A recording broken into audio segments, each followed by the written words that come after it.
English premier লিগের club Fulham এফসির সাথে 2 বছরের চুক্তি করেছেন বাংলাদেশি বংশোদ্ভূত ফুটবলার ফারহান আলী ওয়াহিদ। কি শুনে অবাক হচ্ছেন? অবাক হওয়ার কিছু নেই।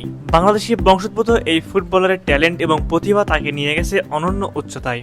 বাফুফের উচিত কুইন সুলিভানকে নিয়ে আফসোস না করে পুরো এনার্জিটা এই ছেলের পিছনে ব্যয় করা উচিত। গতকাল প্রিমিয়ার লিগ ক্লাব ফুলহ্যামের হয়ে প্রথম পেশাদার চুক্তিতে স্বাক্ষর করেন ফারহান আলী ওয়াহিদ। তিনি খেলেন লেফট উইংয়ে, রাইট উইংয়েও সমান পারদর্শীভাবে খেলতে পারেন, কিন্তু কাট ইন করে ডিফেন্ডারকে বিট করে না। টাচ লাইনের দিকে বের হয়ে এসে ক্রসও করে সে। বাংলাদেশের রাডারে যত তরুণ আছে এর মধ্যে সবচেয়ে ট্যালেন্টেড এই ফুটবলার। অনূর্ধ্ব 18 প্রিমিয়ার লিগে 36 ম্যাচে 10 গোল ও 6 অ্যাসিস্ট করেছেন তিনি। সাইড ফুট দিয়ে প্লেসিং, লেস দিয়ে লং শুটিং কিংবা 1-on-1-এ ঠান্ডা মাথা, সব ধরনের ফিনিশিং আছে এই ইয়াং ট্যালেন্টেড ফুটবলারের। ফারহানের বাবা জানিয়েছেন ফুলহ্যামে অভিষেকের পর ন্যাশনাল টিমের হয়ে খেলবেন কিনা এই বিষয়ে ভাববেন তিনি। ফারহান আসলে শুধু প্রতিভা না, মাঠের পারফরমেন্সে অলরেডি ক্লাবে সাড়া ফেলেছে সে। এই মৌসুমে লিগ কাপে অভিষিক্ত হয়ে গেলে অবাক হওয়ার কিছু থাকবে না। ড্রিবলিং, ফিনিশিং, এমনকি বয়সভিত্তিক দলের হয়ে অধিনায়কত্ব করা, এই ভবিষ্যতের তারকাটা যেন আমাদের চোখের আড়াল না হয়। ফুলহ্যামের সাথে 2 বছরের কন্ট্রাক্টে সাইন করেছেন ফারহান আলী ওয়াহিদ। শুরুতে ফুলহ্যাম অনূর্ধ্ব 21 দলে নিয়মিত মুখ হিসেবে দেখা যাবে তাকে।